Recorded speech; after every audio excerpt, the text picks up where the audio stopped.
Hello everyone, कैसे हैं आप सब। एक बार फिर से आपके अपने यूट्यूब चैनल ऑनलाइन केमिस्ट्री में आपका बहुत बहुत स्वागत है।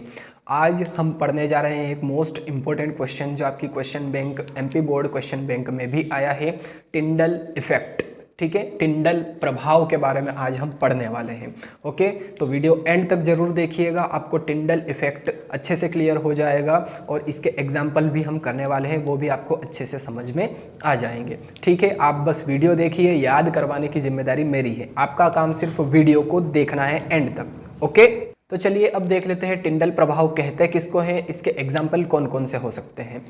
चलिए, तो टिंडल प्रभाव क्या है, यह कोलाइडी विलयन का प्रकाशिक गुण है। ठीक है, प्रकाशिक गुण है एक, और इसका अध्ययन सर्वप्रथम टिंडल ने किया था। ध्यान रखिएगा, टिंडल ने इसका अध्ययन किया था सबसे पहले। इन्हीं के नाम के आधार पर इस प्रभाव को टिंडल प्रभाव के नाम से जाना जाता है। ठीक है, तो टिंडल ने सबसे पहले अध्ययन किया था, इसलिए इसे टिंडल प्रभाव कहते हैं। होता क्या है इस प्रभाव में, यदि प्रकाश पुंज को कोलाइडी विलयन में से गुजारा जाए। अब कोलाइडी विलयन क्या होता है आपको इतना पता होना चाहिए। ठीक है, तो यदि प्रकाश पुंज को कोलाइडी विलयन में से गुजारा जाए तो प्रकाश मार्ग एक चमकीले शंकु के रूप में दिखता है ना। देखिए, कोलाइडी विलयन और विलयन दोनों अलग अलग चीजें हैं, है ना। विलयन एक नॉर्मल सॉल्यूशन होता है, जैसे कि नींबू पानी, है ना, ये एक नॉर्मल सॉल्यूशन है, विलयन है। लेकिन कोलाइडी विलयन, इसमें क्या होता है, परिक्षिप्त प्रावस्था और परिक्षेपण माध्यम। ठीक है, वो दोनों, उन दोनों के जो कण होते हैं वो अलग अलग साइज के होते हैं। परिक्षिप्त प्रावस्था और परिक्षेपण माध्यम, जिस प्रकार से विलयन में दो चीजें होती हैं, एक तो विलेय और दूसरा विलायक, है ना, एक सोल्यूट दूसरा सोलवेंट, इन दोनों से मिलकर सॉल्यूशन बनता है, विलयन बनता है। इसी प्रकार से यहां पर कोलाइडी विलयन में भी दो चीजें होंगी, है ना, परिक्षिप्त प्रावस्था और परिक्षेपण माध्यम, इन दोनों से मिलकर के कोलाइडी विलयन बनता है। और कोलाइडी विलयन में परिक्षिप्त प्रावस्था और परिक्षेपण माध्यम, इन दोनों के जो कण होते हैं, उन कणों का साइज जो होता है उनमें पर्याप्त अंतर पाया जाता है ना। यानी कि एक के कण बहुत बड़े होंगे तो दूसरे के कण बहुत छोटे होंगे, इस प्रकार से, तो उसे हम कोलाइडी विलयन कहते हैं। ठीक है, कोलाइडी विलयन आप सभी को आई थिंक पता चल गया होगा कि होता क्या है। ठीक, तो यदि प्रकाश पुंज को कोलाइडी विलयन में से गुजारा जाए तो प्रकाश मार्ग एक चमकीले शंकु के रूप में दिखता है, जिस प्रकार से यहाँ डायग्राम में दिख रहा है आपको, है ना। ये शंकु कौन, टिंडल कौन कहा जाता है, इसको टिंडल शंकु के नाम से जाना जाता है ना। तो प्रकाश पुंज को कोलाइडी विलयन में से गुजारा जाए तो प्रकाश का मार्ग एक चमकीले शंकु के रूप में दिखता है ना, एक चमकीले शंकु के रूप में दिखता है, कोन के रूप में दिखता है। इस कोन को या इस शंकु को टिंडल शंकु कहा जाता है। ठीक है, ये जो कोन दिख रहा है, ये जो शंकु दिख रहा है, इसको टिंडल शंकु के नाम से जाना जाता है ना। कोलाइडी कण प्रकाश को बिखेरते हैं जिससे ये चमकने लगते हैं। प्रकाश का यह प्रकीर्णन साधारण प्रकीर्णन से भिन्न होता है। अब भिन्न क्यों होता है, क्योंकि ये विलयन नहीं है। यहाँ पर ध्यान दीजिए, ये क्या लिखा है, कोलाइडी विलयन लिखा है। तो कोलाइडी विलयन लिखा है तो इसलिए ये जो प्रकीर्णन होता है ये साधारण प्रकीर्णन से भिन्न होता है, अलग होता है ना। इसके कारण, कोलाइडी विलयन के कारण ये साधारण प्रकीर्णन नहीं होता है, उससे कुछ अलग होता है, कुछ भिन्न होता है, कुछ डिफरेंट होता है। ठीक है, तो क्लियर हो गया सभी को।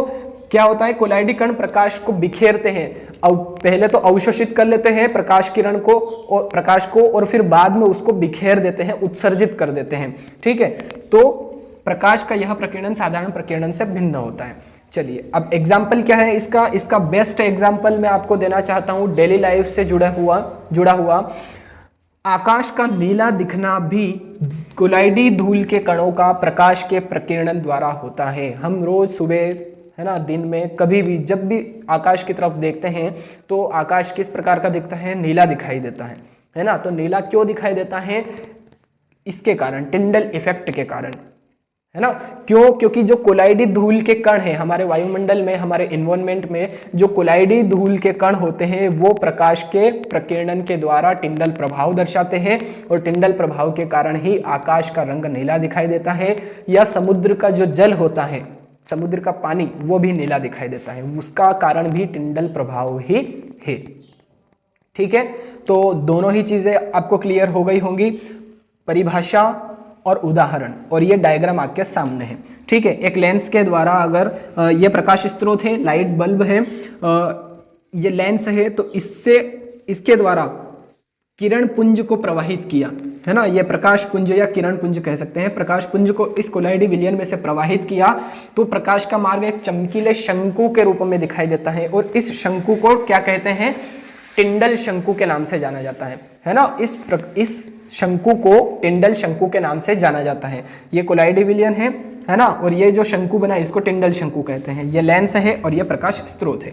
ठीक है, तो डायग्राम भी आपको अच्छे से क्लियर हो गया होगा, इसकी जो डेफिनेशन है वो भी और एग्जाम्पल भी। इसका एक और बेस्ट एग्जाम्पल मैं आपको देना चाहता हूँ। आप सिनेमा हॉल में पिक्चर देखने तो आई थिंक गए ही होंगे, सभी के सभी गए होंगे आई थिंक, है ना। तो वहाँ पर जो प्रोजेक्टर होता है, प्रोजेक्टर में एक लाइट बिंब आपने देखी होगी, एक प्रकाश पुंज गिरती है पर्दे पे, है ना, एक बड़ा सा पर्दा होता है सामने हमारे स्क्रीन जैसा, तो उस पर्दे पर एक लाइट बिंब गिरती है प्रोजेक्टर के द्वारा। तो ये भी जो हमें फिल्म दिखाई जाती है वहाँ पर, है ना, सिनेमा हॉल में, वो भी टिंडल इफेक्ट के द्वारा ही हमें दिखती हैं, क्योंकि जो सिनेमा हॉल होता है उसमें जो धूल के कण होते हैं वो कोलाइडी कणों की तरह व्यवहार करते हैं और कोलाइडी कण जो होते हैं वो प्रकाश को अवशोषित कर लेते हैं और बाद में बिखेर देते हैं। तो इस प्रकार से हमें जो सामने का व्यू है वो दिखता है पर्दे के ऊपर और इस प्रकार से हम मूवी देख सकते हैं। तो सिनेमा हॉल में हम पिक्चर देख रहे हैं, वहाँ पर भी टिंडल इफेक्ट है। आकाश का रंग नीला दिखाई दे रहा है, वहाँ पर भी टिंडल इफेक्ट है। और आकाश का रंग नीला क्यों दिखाई देता है, समझाइए, इसमें कौन सा प्रभाव होता है, समझाइए। ये आपके एमपी बोर्ड का क्वेश्चन है। ठीक है, तो एमपी बोर्ड क्वेश्चन बैंक में थोड़े से क्वेश्चन घुमा फिरा के दिए हुए हैं, उनका आपको विशेष तौर पे ध्यान रखना है। तो आई थिंक टिंडल इफेक्ट की डेफिनेशन, एग्जाम्पल और यह डायग्राम आपको अच्छे से समझ में आ गया होगा, अच्छे से क्लियर हो गया होगा। अगर आपको ये वीडियो अच्छा लगा, इन्फॉर्मेटिव लगा, अगर आप इस वीडियो से कुछ सीखे हैं तो प्लीज़ वीडियो को लाइक ज़रूर कीजिएगा, अपने फ्रेंड्स के साथ में शेयर भी कीजिएगा और ऐसे बच्चों के साथ में भी शेयर कीजिएगा जिनको ऐसे वीडियोज़ की ज़रूरत है, स्पेशली हिंदी मीडियम के स्टूडेंट्स, है ना। तो प्लीज़ वीडियो को अधिक से अधिक शेयर कीजिएगा और अगर आप पहली बार इस चैनल पर आए हैं, वीडियो देख रहे हैं, तो प्लीज़ चैनल के साथ में बने रहिएगा, चैनल को सब्सक्राइब कर लीजिएगा, साथ में बेल आइकन भी जरूर प्रेस कीजिए ताकि इसी प्रकार के इन्फॉर्मेटिव वीडियोस आप तक पहुंच जाए। डेली मैं एक वीडियो अपलोड करता हूं एमपी बोर्ड क्वेश्चन बैंक में जो क्वेश्चंस हैं उनसे रिलेटेड, है ना, उन क्वेश्चंस की ही मैं वीडियो बना रहा हूं। ठीक है, तो अब मिलते हैं नेक्स्ट वीडियो में, तब तक के लिए थैंक यू सो मच। जय हिंद।